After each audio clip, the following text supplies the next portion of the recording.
I feel very good about the gold trade. Maybe not for the next 3 months or 4 months, but the arithmetic around gold is unfortunately, unmistakably good.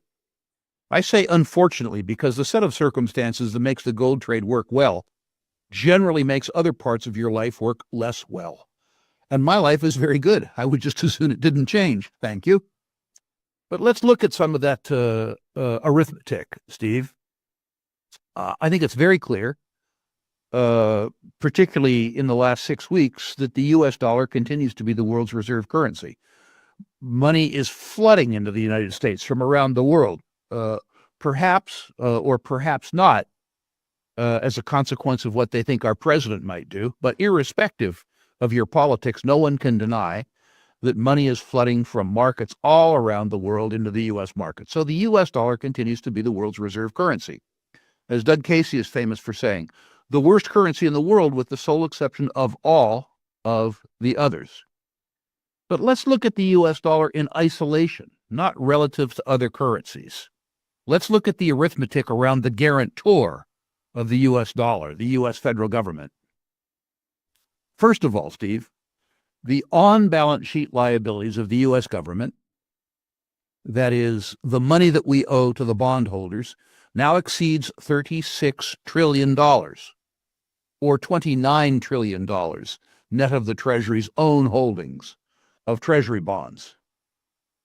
That number, $29 trillion net, rather than getting smaller, gets $2.5 trillion a year bigger. People point to the Department of Government Efficiency, which, by the way, doesn't exist yet, as the antidote to that. I would urge those people to read a wonderful book called The Triumph of Politics by David Stockman. David Stockman was the head of the Office of Management and Budget during the Reagan years and details very well how the Reagan Revolution, which truly did enjoy a popular mandate, failed to halt the growth in government. I note that the cutter-in-chief, Mr. Trump, today announced $20 billion in new subsidies for data centers in the United States. Not much of a budget cutter.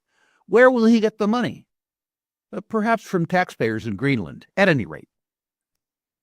The big problem isn't that $29 trillion in on-balance sheet obligations.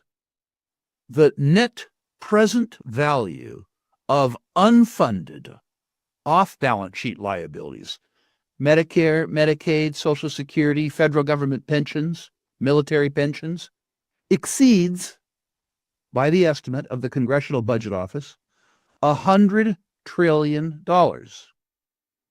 So at the federal level, not the state and local level, not the corporate level, not the individual level, at the federal level, we are $130 trillion in debt. That number grows as to $2.5 trillion a year on balance sheet and another $2.5 trillion a year off balance sheet. Tax the billionaires, says Bernie Sanders. Well, that's interesting math, too. The aggregate net worth of all of America's billionaires is $5.6 trillion. If, rather than raising their taxes, you simply stole all their money, Steve, you would fund the aggregate deficit for a sum total of 1 year without making a difference in the principal. People don't get this. Now, how do you solve this problem? Well, one thing you could do is say to recipients of Social Security, old fat bald guys like Rick Rule, too bad, so sad, we stole the money, goodbye benefits, strong letter to follow. Probably politically unpalatable. If there's anything that the right and the left both agree on, it's stealing from future generations to subsidize current beneficiaries. So if cutting spending isn't palatable and increasing taxes is insufficient, what do you do? In the 1970s, what we did is we honored the nominal value of our obligations, but we debased the purchasing power of the obligation. In other words, we inflated away the net present value of the obligation and honored the nominal value. According to the Office of Management and Budget, in the decade of the 1970s, the U.S. dollar lost in excess of 75% of its purchasing power. So some old geezer like me in 1970, who was receiving $400 in Social Security, continued to receive $400 in 1980. It's just that $400 bought $100 worth of goods and services. Not coincidentally, Steve, during that period of time when the U.S. dollar, the strongest currency in the world, lost 75% of its purchasing power, the price of gold went up 30-fold. Now, it's important to know at the beginning of that decade that the price of gold was controlled. So I would suggest that the move from $35 to $100 was simply removing the legal cap on the price of gold. But the move from $100 to $850, I suspect, was really a consequence of devaluing the purchasing power of the U.S. dollar over the course of the decade. And I believe that past is prologue. I believe that the only way that we can deal with being $130 trillion behind the eight ball and adding $5 trillion a year to the on-balance sheet and off-balance sheet deficit is to reduce the purchasing power. In other words, change the denominator on the national debt. I wish I didn't have to say this. I wish it wasn't true, but I believe it to be true. I'm not suggesting, by the way, that the price of gold will grow 30-fold in this decade, like it did in the decade 1970 to 1980. I'm suggesting a move much more reminiscent of 2000 to 2010, when the gold price increased from $250 to some number like $1,700. But let's have a more modest target, just to make this argument make some sense. I said on your show before, Steve, I don't own gold because I think it might crack $3,000. I own gold because I'm afraid it's going to crack $9,000 or $10,000. I hope my voice is... Oh, one other piece of arithmetic, just for fun, since I've gone on this rant.